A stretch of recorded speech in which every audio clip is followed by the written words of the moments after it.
Aleluia. Paz do Senhor, adolescentes. Glória a Deus. Vamos orar antes de ler a Bíblia. Tá um ambiente tão maravilhoso, tão gostoso. Fecha os olhos comigo. Senhor, venha continuar falando conosco nesta noite. Já sentimos a Tua presença, já ouvimos a Tua voz e queremos ainda mais do Teu trabalhar em nosso meio, com liberdade. Me coloco como instrumento, Senhor. Quero ser usado por Ti. Não limitado às palavras humanas, mas que o Teu Espírito, com liberdade, opere em nosso meio nessa noite. Continua operando. Obrigado pelo privilégio. Amém. Graças a Deus. Vamos ler a Bíblia? Antes de sentar, o texto é Tito 3:7. É o texto escolhido para este congresso, essa confraternização. E quem estiver com a Bíblia, depois nós vamos citar ainda outros versículos.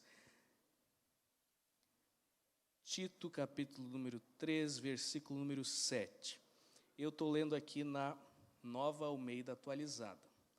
É a versão que eu gosto de ler como devocional. Também é uma versão autorizada para uso na igreja, uso litúrgico, né? Tito 3:7 diz assim: a fim de que, justificados por graça, nos tornemos seus herdeiros, segundo a esperança da vida eterna. Amém? Antes de sentar, os adolescentes repetem o que eu vou orar aqui. Senhor, fala comigo. Espírito Santo, paira sobre nós nesta noite. Visita os nossos corações e cumpre a Tua obra. Amém. Se assente.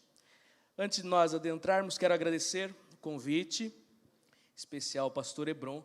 Ele justificou, teve que ir ali na inauguração da igreja, mas depois os irmãos entregam um abraço. Irmão Jardel, a irmã Leone, a esposa, entrega um abraço ao pastor Hebron. Trago não só meu, mas do meu pastor presidente, pastor Sérgio, que é amigo do pastor Hebron, e mandou saudações. E a minha mãe, Maria Helena, mandou também a irmã Leone. Deus abençoe, irmã Cleone. Também uma alegria estar aqui com o presbítero Irmão Jardel, líder dos adolescentes. Obrigado por ter nos convidado, aceitado a sugestão aí, estarmos juntos aqui. Uma alegria conhecê-los pessoalmente agora, estar aqui com os irmãos. Trago também um abraço a todos vocês, todos os adolescentes, líderes, do pastor Giovanni Miguel, nosso coordenador de adolescentes do Estado. Eu estou junto na diretoria ali, aprendendo com eles, e trago a todos vocês um abraço, uma palavra de incentivo. Continuem firmes. Nós já ouvimos, já sentimos Deus falar aqui nessa noite. Palavra ali da irmã Maria Eduarda, sua líder, irmã Karina, coisa do céu. É isso que nós queremos, é o Espírito Santo se manifestando e nós podemos falar com sinceridade aquilo que o Espírito Santo revela. Continua firme, Deus tem obras especiais na sua vida. Irmãos, esse texto tão sugestivo fala sobre a carta de Paulo a Tito. Tito era um obreiro que estava dirigindo as congregações na ilha de Creta. Alguém conhece aquele carro chamado Creta? Não tem nada a ver, tá? Na verdade, o carro foi colocado o nome trazendo à memória a ilha de Creta, como uma homenagem. Tito era um obreiro que tinha ficado na ilha de Creta e ele estava ali para cuidar das congregações. Se você quiser entender a linha de raciocínio, eu quero que você se considere como um morador de Creta. Ou chame o mundo que nós vivemos de Creta. Nós vivemos entre os cretenses. Não a outra palavra que chama cretinos, não. Entre os cretenses. O mundo que nós vivemos são os cretenses. Eles têm os seus costumes, eles têm as suas maneiras de viver, eles têm a sua maneira de adorar, a sua maneira de servir aos seus deuses. E nós somos crentes, servos de Deus, crentes diferentes. Paulo está instruindo a Tito, ele está dando uma maneira de como ele devia se conduzir. Se fosse nos dias atuais, talvez ele ia gravar um do it yourself, um faça você mesmo, sei lá, no YouTube, um Reels no Instagram, no TikTok. Mas na época tinha que ser na mão, escritinho na mão. Paulo saiu de Creta, voltava para a sua viagem missionária e ele deixou as instruções para Tito de como ele deveria proceder. Ele tinha que instruir obreiros, ele tinha que instituir líderes nas congregações naquela ilha de Creta. A ilha de Creta hoje pertence à Grécia e ela tem aproximadamente 700 mil habitantes. Eu estava pensando aqui, a região metropolitana de Criciúma, mais ou menos isso, né? Mais ou menos isso, talvez um pouco mais. É uma grande massa de gente que precisava ser instruída. Adolescentes, idosos, casais, solteiros, e ele está deixando instruções para que Tito possa guiar este povo para o caminho de Deus. Esta ilha de Creta, como você pode habituar ou contextualizar para você aqui nesse mundo, é o mundo em que nós vivemos. Entre os cretenses, entre os que seguem as instruções ou os deuses estranhos. A carta de Paulo, você começando, é um livro bem pequeno, você começando a ler desde o capítulo 1, você vai ver Paulo já se apresentando, e na maneira com que ele se apresenta, ele já fala da sua convicção da salvação, a sua convicção da graça, e ele vai aprofundando isso na medida que os capítulos vão passando. Mas são apenas 3, é bem rapidinho. É um TikTok daqueles mais curtos. É rápido de ler, de entender e de aplicar. Por isso, parabéns pela escolha. Parabéns pela escolha deste texto de Tito, a carta de Paulo a Tito. Creta era uma cidade que tinha uma ilha, várias cidades, várias pequenas cidades, uma ilha que tinha uma cultura complicada, uma cultura de mentira, de devassidão, uma cultura de malícia, violência, preguiça. Inclusive, Paulo vai citar uma frase de um filósofo da própria ilha que fala a respeito dos cretenses, que eles eram pessoas devassas, eram pessoas que não seguiam ao Deus verdadeiro. Nós estamos inseridos numa cultura que não segue ao Deus verdadeiro. Isso você precisa ter bem claro na sua mente. Essa desordem que havia na ilha, agora com os cristãos, precisava ser organizada de modo que Deus fosse glorificado. Os novos crentes que estavam surgindo, os novos membros que estavam sendo agregados à igreja, precisavam de um direcionamento, precisavam uma maneira de se portar. E era isso que Tito precisava instruir a eles. Se você ver versículo 1, Paulo está se apresentando, capítulo 1, versículo 1. No versículo 5, Paulo está instruindo como organizar hierarquicamente as igrejas. Versículo 13, Paulo está dando autoridade a Tito como um líder. Quantos líderes de adolescentes nós temos aqui? Faz o sinal com a mão. Estes líderes são instituídos por Deus para ensinar, assim como Tito foi lá na ilha de Creta. Eles foram instituídos por Deus para direcionar a igreja, para que nós sejamos sadios na fé. Por mais que a gente às vezes se canse daquela pegadinha no pé do líder. Vem para o ensaio, vem para o encontro, vem para a igreja, vamos orar mais, vamos fazer uma campanha de leitura bíblica. Às vezes fica até cansativo, mas é necessário para o nosso crescimento. Tito estava agora fazendo esse papel em nível macro, em uma ilha chamada Creta. Paulo está dizendo, você precisa adverti-los para que sejam sadios na fé. Vocês já devem ter observado, adolescentes, que nós temos um mundo de gente ao nosso redor que às vezes não desenvolve uma saúde espiritual. Não são sadios na fé. Eles vivem uma vida meio fraquinha, meio infectada com o coronavírus. Precisa tomar uma vacina de Bíblia, uma vacina de Espírito Santo.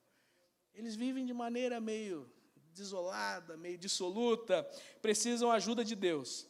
No versículo 16, do primeiro capítulo ainda, Paulo está dizendo, aqueles que afirmam que conhecem a Deus, mas o negam por meio do que fazem, eles são abomináveis, desobedientes, reprovados para qualquer boa obra. Então, Paulo está deixando uma carta a Tito, como eu falei antes, um tutorial de como ele deveria reger aquela região. E ele dizia, tem um povo aí que se chama cristão, mas não é. Você precisa cuidar desse tipo de gente também. E esse tipo de gente vai estar espalhando as suas formas de interpretar o reino por diversos meios. Hoje, você, adolescente, em 2021, você vai ver por diversos meios propagação de um evangelho um pouco deturpado. Seja no YouTube, seja no TikTok, seja nos louvores que são entoados, às vezes meio distorcidos. Você vai ver essa distorsão. Paulo está alertando a Tito para cuidar deste povo, que afirma que conhece a Deus, mas nega pelo seu testemunho. Eles são abomináveis, são desobedientes, são reprovados para a boa obra. Paulo está instruindo a igreja, uma carta instrutiva através de Tito. Paulo vai dizer: Tito, você precisa instruir o que está de acordo com a sã doutrina. Você precisa guiar pelo caminho correto. E é isso que nós temos feito, graças a Deus. Este grupo abençoado de adolescentes, sabemos a importância que o pastor Hebron e todo o ministério dá aos adolescentes, está aqui repleto porque estão sendo bem instruídos. Vocês estão aprendendo a firmar raízes na fé, crescer e se desenvolver, dar frutos. Mas precisa cuidado com aqueles que estão de fora. Capítulo 2, versículo 6, Paulo vai dizer assim, quanto aos mais jovens, exorte-os para que em todas as coisas sejam moderados. Nós estamos vivendo o mundo ou o momento dos extremos. É os extremos. Ou ama ou odeia. Ou morre de amores ou se suicida. São os extremos. A nossa mente está sendo direcionada a isso, pré-programada a isso. E nós precisamos encontrar o equilíbrio da palavra de Deus. A palavra de Deus nos traz equilíbrio, nos traz moderação. Se você vai ler sobre o fruto do Espírito, vai dizer, o domínio próprio. Às vezes não está a 1000, mas está equilibrado. Não precisa estar ou no fundo do poço, ou no alto da montanha. Pode estar andando pela planície e vendo as coisas belas que Deus fez. O mundo dos extremos, Paulo está dizendo, instrua os adolescentes, os jovens, para que sejam moderados. Às vezes se entrega com todas as forças e se frustra. E aí já quer tomar uma atitude drástica. Vários personagens da Bíblia aconteceu isso. Eles estavam em uma situação que quiseram tomar uma atitude drástica.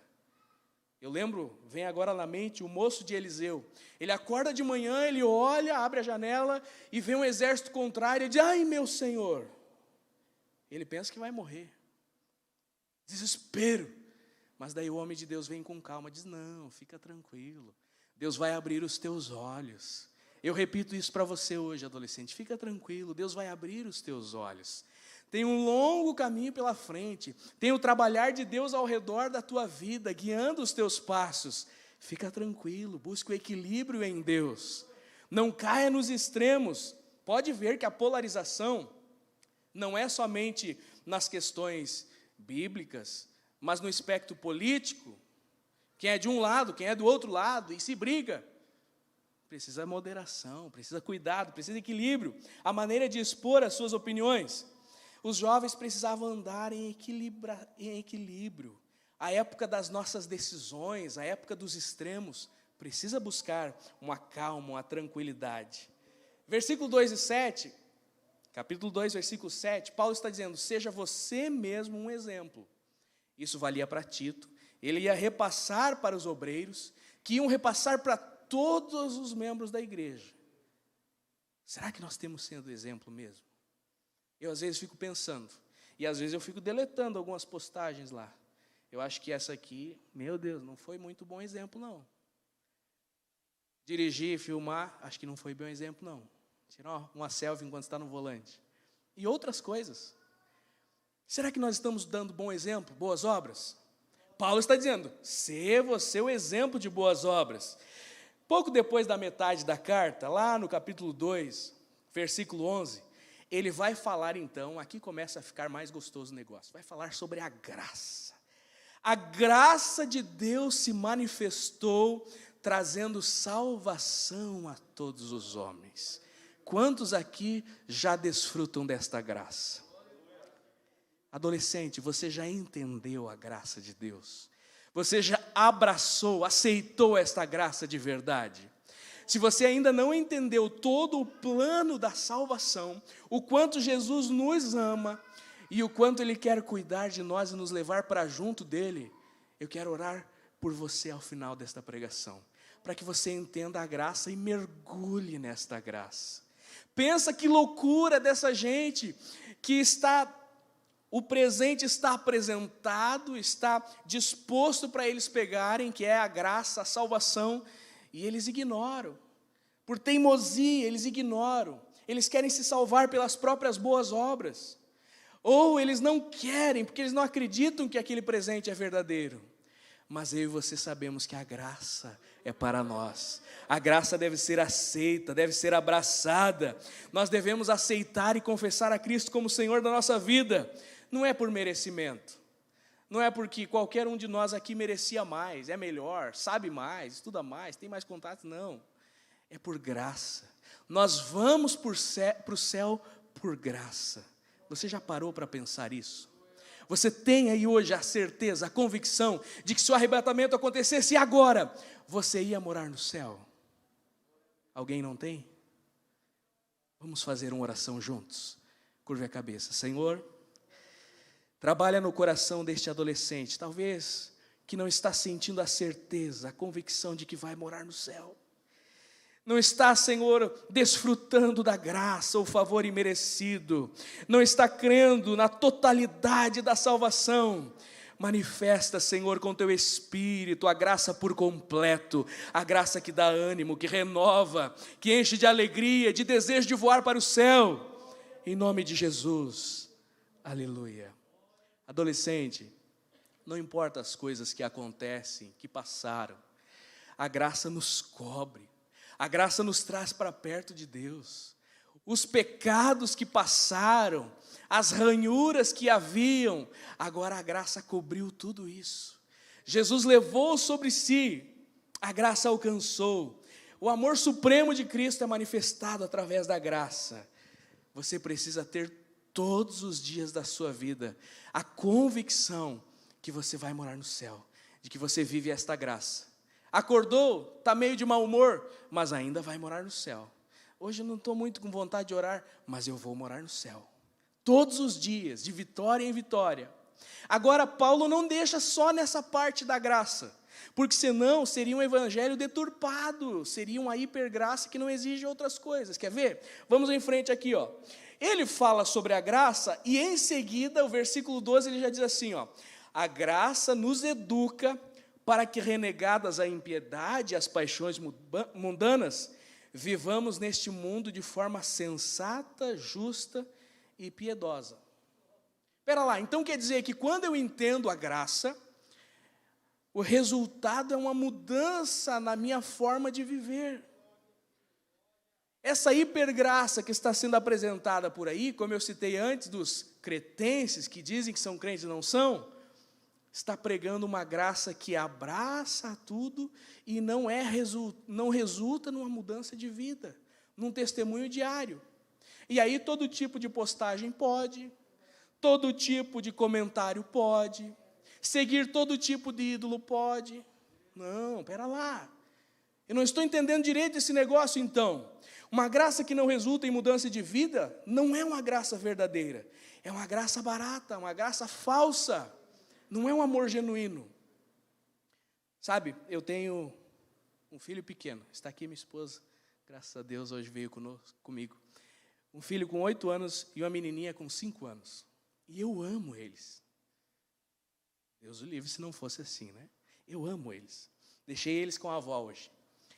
Quando ele se fere, por exemplo, quando ele enfia uma farpa no dedo, está brincando lá e enfia uma farpa no dedo, eu amo ele e por isso eu preciso tirar aquela farpinha. Às vezes precisa chamar a mãe dele para ajudar a segurar o abençoado. Porque ele não quer, ele esperneia, vai doer. Mas eu preciso tirar para que ele venha a ser curado. Para que ele entenda o que é saúde de verdade. A graça, quando se manifesta, é quando nós tiramos aquelas coisinhas que estão causando infecção. Nos torna saudável, nos torna agradável a Deus. Sabe? O Senhor vai trabalhando em nós. Sabe aquelas coisas que você tinha impulso a fazer e vai vendo que à medida que os dias vão passando, você não tem mais aqueles impulsos? Na adolescência eu lembro de fazer muitos propósitos com Deus. E alguns deles eu chegava dali uns dias e ficava frustrado. Não consegui. Meu Deus, tem misericórdia, eu quero melhorar. Mas à medida que o tempo foi passando, eu fui melhorando, graças a Deus. Não sou perfeito, estou longe ainda. Mas foi melhorando várias coisas. Porque essa graça vai trabalhando na minha vida através do Espírito Santo. Ela vai nos educando para que, renegada a impiedade, renegado as paixões mundanas, nós vivamos no mundo de forma sensata, justa e piedosa. O que é uma pessoa insensata? Doido. É louco da cabeça. Ele faz qualquer tipo de loucura. A principal loucura é negar a salvação. Mas tem outras coisas que faz no aspecto físico também. Doideira. É insensato. É louco. Não é justo. Busca a injustiça. Busca as coisas que não agradam ao Senhor. Não é piedoso. Não ama o seu próximo. Tem coração duro. Nós somos ensinados pela graça a ter uma vida diferente. Versículo 14 vai dizer: o Senhor quer purificar para si mesmo um povo exclusivamente seu, dedicado à prática de boas obras. Paulo está falando sobre a graça, está dizendo que agora, através da graça, Deus está separando um povo para ir morar no céu. Quantos de vocês aqui são separados para ir morar no céu? Eu também, e eu vou te ver lá, e nós veremos lá os adolescentes lá de Joinville, os adolescentes de Criciúma, os adolescentes de tantas cidades, jovens e adultos e idosos. O Senhor nos separou para levar para si. Essa separação, há uma distinção, há uma diferença. E Ele está dizendo: Tito, você precisa ensinar essas coisas, porque esse povo aí está se perdendo. O negócio está ficando complicado. Exorte, repreenda com autoridade, que ninguém venha desprezar esta tua mensagem. Estamos quase chegando no texto que fala da justificação. A terceira parte da carta já virou um IGTV, né? Já passou do 1 minuto ali, virou um IGTV já. A terceira parte da carta, o capítulo 3, ele começa então a falar: a salvação pela graça leva à prática dessas boas obras, que são, primeiro, lembre a todos que se sujeitem aos governantes e às autoridades. Adolescente cristão se sujeita à autoridade. Como está a nossa obediência às autoridades que o Senhor instituiu? Você deve observar que existe por aí uma insurgência nas redes sociais, nos meios de comunicação, levando a revoltar-se contra qualquer forma de autoridade. Ah, porque político é uma classe que não deve existir, porque fulano não presta, temos que derrubar do poder, porque polícia, todos os aspectos de autoridade vai sendo deturpado, quebrado. E aí, às vezes, é trazido isso para dentro de casa. O pai não sabe nada, eu tenho que tomar conta da minha vida, eu tenho que tomar minhas decisões, baseado no que me traz felicidade. O conceito hedonista que é apresentado nas séries, nos filmes, é busque a felicidade. Se os pais não concordam, continua, busque a felicidade. Mas não é isso que a Bíblia ensina. A Bíblia está ensinando sujeitar-se às autoridades, sujeitar-se aos pais, aos líderes, sujeitar-se ao Espírito Santo. Viu que testemunho maravilhoso? Duda, Maria Eduarda? O Espírito Santo falou, tocou o coração, e ela aceitou. Ela veio aqui testemunhar. O Espírito Santo já te impulsionou a alguma coisa? Eu não sei. Às vezes, talvez está ali rolando no feed, passa um videozinho, e de repente dá uma vontade de orar, e a gente desobedece. O Espírito Santo não tem autoridade sobre mim, eu não vou fazer. Segue mais uma meia hora aqui. Dali a pouco estou pesado, estou triste, vou desligar, vou dormir. Sujeita-se à autoridade do Espírito Santo. Você vai ver que Ele começa a falar contigo diariamente, te convidando à oração, te convidando a entoar um louvor, te convidando a cuidar as palavras que você fala com os irmãos, com os pais. Sujeitar-se à autoridade. Autoridades constituídas, mas autoridades espirituais também. Sejam obedientes, estejam prontos para toda boa obra. Se é para adorar a Deus, estamos juntos. Se é para glorificar ao Senhor, conte comigo. Se é para prestar culto ao Senhor, estamos lá. Sabe, irmão Jardel deve ter essa experiência. Tem uma galerinha que ele só vem quando... Eu não sou desses. Ele só vem quando tem comida. Vamos orar? Não dá, tem um compromisso, tem que estudar a prova, não sei o quê. Pá. Vai ter comida. Ele vem correndo.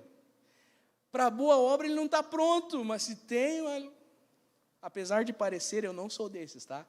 Não sou desses. Eu venho para a boa obra, para adorar a Deus, jejuar o dia inteiro. E depois uma panelona de comida. Estar pronto para toda boa obra. Não difamar ninguém. Não sei se vocês acompanham as guerras que existem por aí. Twitter já não é uma rede muito que os adolescentes usam, né? Mas no Twitter tem muita guerra e farpas e discussão e acusa isso. E daí o cara vai gravar uma resposta e posta no YouTube e o outro faz a tréplica. Meu, que bagunça. Vira uma discussão, fica difamando um ao outro, fica inventando histórias, depois tem que ir na lei provar. Não, nós não procedemos assim. Eu lembro, quando era adolescente, fazem quase 20 anos já. Eu era adolescente, foi ensinado sobre as 3 peneiras. Se é verdade, se vai fazer o bem, se não está denegrindo. Não difamar ninguém. Vamos em frente. Ainda estamos no início do capítulo 3. Que sejam pacíficos, cordiais, dando prova de toda cortesia para com todos. Não é fácil ser pacífico hoje, né? A gente fica numa ira, é rapidinho. Sobe o sangue. A geração micro-ondas, vocês e eu também somos chamados de geração micro-ondas. A gente quer tudo para já. Não sei como é na sua casa, mas lá em casa os meus pequenos já estão entrando nesse ritmo. Mãe, cadê o meu tênis? A mãe não responde, já começa a brigar. Sobe na hora, não tem paciência. E também não é pacífico porque briga. Não tem paz e não tem paciência. E nós precisamos ter isso. Sermos cordiais. Darmos prova de cortesia para com todos. Olha quem não é um crente de verdade, como ele age. Capítulo 3, versículo 3. Nós também, no passado, éramos insensatos, desobedientes, desgarrados, escravos de todo tipo de paixões e prazeres, vivendo em maldade e inveja, sendo odiados e odiando-nos uns aos outros. Foi ontem à noite. Ontem à noite, quando ia sair para pegar as crianças na escola, uma pessoa me parou e começou a conversar. A minha mulher me abandonou, foi embora, eu era drogado, e eu não quero cair nessa vida de novo, eu não tenho controle, eu sou viciado e tal. E eu olhando para a situação daquele moço, um homem de 35 anos, e eu orando já em espírito, pedindo para Deus guardar a vida dele, dar direção para a vida dele, também me proteger caso as intenções dele fossem malignas, maléficas. Mas eu olhando e pensando como essas pessoas se tornam escravos das paixões. Escravo, esse é da droga, mas tem tantas outras que nós nos submetemos e nos deixamos tornar escravos. Teve uma época que eu estava falando um pouquinho para líderes e adolescentes sobre o uso das redes sociais, e nós falamos sobre como o próprio vício às redes sociais se tornou uma escravidão. A pessoa que tem aquele vício, se ele ficar sem acessar, se ele ficar sem postar, ele entra em desespero, ataca ansiedade forte. As paixões do mundo, as paixões que estão aí.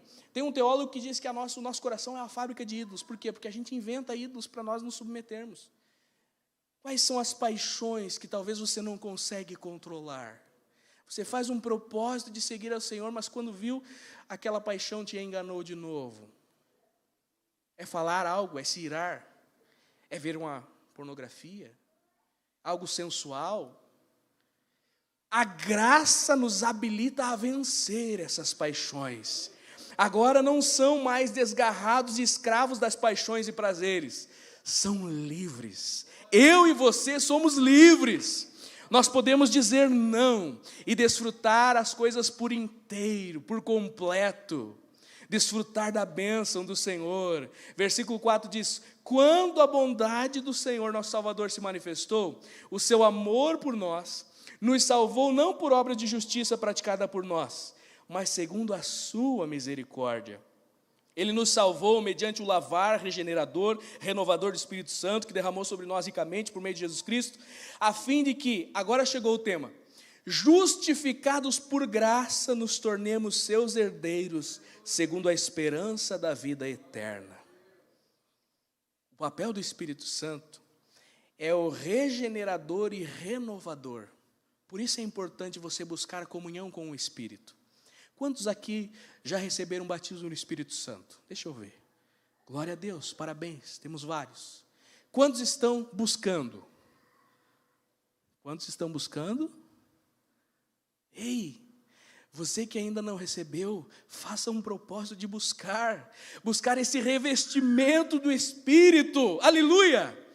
Você não sabe a alegria que é fluir em línguas estranhas. Deixa que façam chacota por aí. Nós cremos na atualidade dos dons e nós desfrutamos esta graça. E esse Espírito que nos capacita a fluir em línguas estranhas, é Ele que vai nos renovando. Nós fomos justificados, agora começa o processo da santificação. É dia após dia que nós vamos sendo habilitados a vencer as paixões, a vencer as tentações, a não sermos escravos dos prazeres deste mundo. Jesus passou 40 dias em jejum e depois o inimigo veio tentar enganá-lo. Mas ele não estava escravo das paixões. Mande que as pedras se transformem em pão. Não, o homem não vive só de pão, mas de toda a palavra que sai da boca de Deus. Ele não estava preso às paixões do mundo. Ele estava totalmente entregue e desfrutando da presença completa do Senhor. Entenda, você foi justificado pelo sacrifício de Cristo na cruz do Calvário. É o sangue do Senhor que nos justifica. Não precisa mais dar desculpas, inventar desculpas. Não precisa mais seguir um peso, carregar uma cruz pesada. O Senhor levou. Mas este ato de eu aceitar e entender isso resulta numa vida diferente, num dia a dia diferente. Então, quero falar para você, se você não está conseguindo vencer alguns impulsos, alguns prazeres, algumas paixões da adolescência, nós vamos orar e o Espírito Santo vai te ajudar a vencer. Se você fizer um propósito sincero nesta noite, eu tenho certeza que nesta semana você já vai ver a diferença, conseguindo vencer. Tem coisas que só você sabe, e Deus o livre, se a mãe descobrir, se o líder souber, se o pastor souber, não. Os pais querem te ajudar, o líder quer te ajudar, o pastor quer te ajudar, e o Espírito Santo já sabe tudo que se passa no teu dia a dia. Vamos fazer um propósito de vencermos juntos? Vamos vencermos as paixões todos juntos? Glória a Deus. Agora nós não somos mais como o povo de Creta, os cretenses. Não somos mais como o mundo. Nós somos raça eleita, sacerdócio real, povo santo, adquirido por Deus para ir morar no céu. Todos nós somos. Não é porque nós somos tentados que nós vamos ceder. Nós não vamos ceder, nós não vamos desistir. Somos justificados pelo sangue de Jesus. Isso resulta nas obras boas, nas obras transformadas. Quando temos um compromisso real com Deus, com Cristo, tudo o resto fica em segundo plano, fica em perspectiva. Sabe quando você gosta de determinado negócio? Eu não sei, alguns adolescentes gostam de jogar. Quando ele tem aquele jogo que ele gosta, ele não quer nem saber de outras coisas, ele esquece até de comer, de dormir, de fazer as tarefas para a escola, porque ele gosta daquilo. Agora, tira esse jogo e coloca Jesus no lugar. Não tem mais nada mais importante do que diariamente ter um encontro com Ele. Ao acordar pela manhã, pensar, Jesus, obrigado. Mais um dia para te servir, para te adorar. Quando abrir os olhos, tem um hino do Jesus Adriano Romero, que foi traduzido para o português pelo PG e gravado, que diz que de manhã seja o primeiro pensamento, que sejas o meu universo. Oh, Jesus é o teu universo. Que Ele possa ser por completo a tua vida, a coisa mais importante do teu ser. Agora, quando vai navegar, vai rolar o feed do Insta, vai gravar alguma coisa para o TikTok, para o Reels, não é mais o padrão terreno, mas é se vai agradar o meu universo, meu Deus, se vai agradar a Jesus. Será que está bem assim? Será que não devo excluir? Será que não devo fazer diferente? Agora, quando está jogando aquela partida, aquele jogo que você gosta, a internet dá um problema. Antes de você falar qualquer coisa, será que eu vou entristecer o meu amigo? Será que o Espírito Santo não vai se afastar? O Espírito Santo é uma pessoa, ele se entristece e se afasta. Mas quando a gente novamente recobra a comunhão com ele, é tão maravilhoso. Aleluia, aleluia. Vamos ficar em pé, nós logo vamos orar. Eu quero que você faça uma autoanálise. Eu não sei se você entendeu toda a linha de raciocínio que eu estava tentando trazer aqui. Paulo apresentou a graça que é inexplicável, é só quem sente. Eu não convenço por palavra humana, mas o Espírito Santo no coração. Paulo está falando isso, a graça, superabundante graça. Ele está falando então que essa graça resulta numa mudança de vida. Como cidadãos do céu, agora nós agimos e andamos diferentes. A força da geração atual, a força da cultura atual, nós andamos na contramão. Tem um livro que fala que nós vivemos um reino de ponta cabeça. O reino dos céus é diferente desse reino do mundo. É virado para os padrões do mundo, mas para os padrões corretos ele está certo. Então nós vivemos diferente. Quando nós estamos trocando ideia com os amigos, com, sei lá, o best friend, não é mais a mesma coisa, não é mais o mesmo linguajar, é diferente. Porque o nosso amigo, porque a graça nos alcançou, porque nós queremos agradar o nosso amigo. Aleluia. Quanto tempo você tem dedicado a este que te proveu a graça, a este que te justificou por completo? Quanto tempo do seu dia, da sua semana, do seu mês? Se você fosse fazer um cálculo hoje, 13, 14 anos, 12, 15 talvez, qual o percentual da sua idade você dedicou a ele já? Será que já deu o dízimo dos anos que eu tenho de vida? Que eu dediquei ao Senhor? Olha, eu às vezes, se vou fazer essa conta, fico com vergonha. Preciso estar mais próximo do meu amigo. Preciso ser mais grato ao Senhor pela graça, o favor imerecido. Eu fui justificado completamente. Não agora tentar ganhar o céu pelo meu mérito, mas entender que eu vivo diferente porque Ele me salvou. Eu quero orar com vocês. Primeiro, pode chamar à frente? Não, nas cadeiras. Estão evitando vir à frente? Pode vir à frente? Então eu quero chamar à frente. Se você não se sente justificado, tem uma coisa que o inimigo te acusa e parece que você não foi totalmente perdoado. Eu quero orar por você nessa noite. Você vai sair daqui com a convicção de que você vai morar no céu. Em nome de Jesus. Que o inimigo não possa mais te acusar por nada. Nada. Vem à frente para nós orarmos. Segundo, se você está tendo dificuldade de viver como um cidadão do reino, viver isso, esse reflexo que Paulo disse, entendeu a graça, agora age diferente. Está tendo dificuldade. Às vezes a ira toma conta, as reações. Às vezes vê coisas que não deve. Sente vergonha depois, sente remorso. Às vezes entra em práticas que não deve. Você sabe que o Senhor não se agrada. Vem à frente que eu quero orar por você. E se você quer melhorar na prática das boas obras, não como uma obrigação religiosa, mas naturalmente, quer ser naturalmente bondoso e agradável, não somente para com a igreja, mas para com o seu próximo, vem à frente que nós vamos orar. Amém? Quem quer chegar à frente? Pode vir, que nós vamos orar. Os demais podem fechar os olhos. Pode fechar os olhos para todos nós orarmos juntos. O Espírito Santo está trabalhando aqui.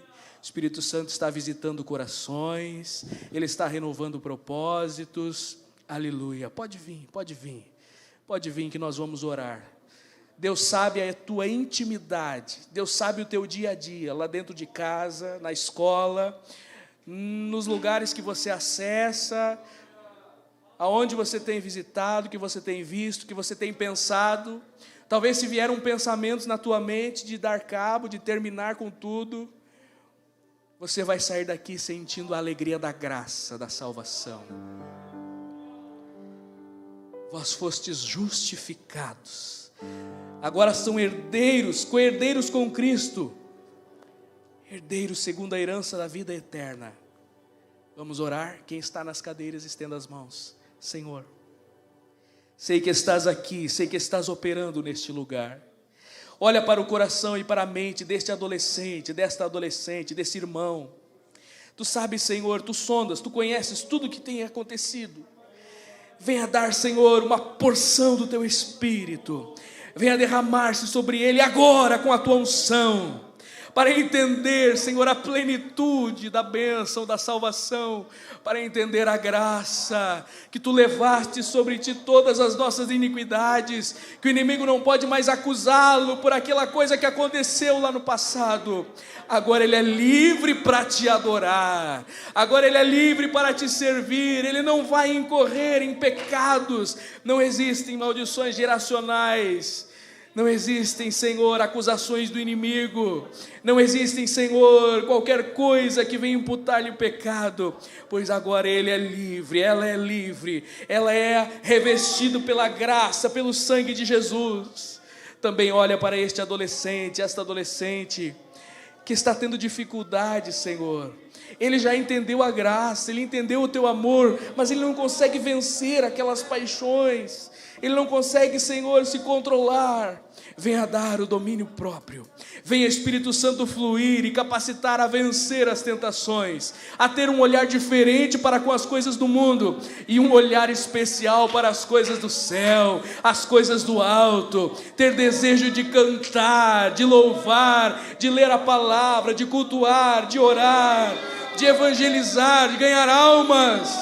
Oh, Senhor, há tantos aqui, Senhor, que têm entendido já a salvação, estão se esforçando na prática das boas obras, mas às vezes parece que não é natural, parece que é algo mecânico, e esse Teu filho, essa Tua filha está pedindo ajuda. Ele quer se tornar um cristão autêntico, verdadeiro, que possa fluir em boas ações, em boas obras, em bom testemunho no dia a dia, sem ser algo obrigatório, sem ser algo legalista, mas algo sincero, perfeito.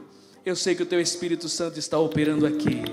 Visita, Senhor, os corações, visita lá dentro da casa. Eu peço ainda uma bênção especial. Repreende todos os demônios, Senhor, que tentam atuar lá dentro da casa do Teu filho. Abençoa a família. Ele está aqui buscando a bênção para a família nesta noite, e está levando consigo o Espírito Santo para repreender qualquer seta do inferno, qualquer poderio maligno, para cair por terra todas as amarras de Satanás.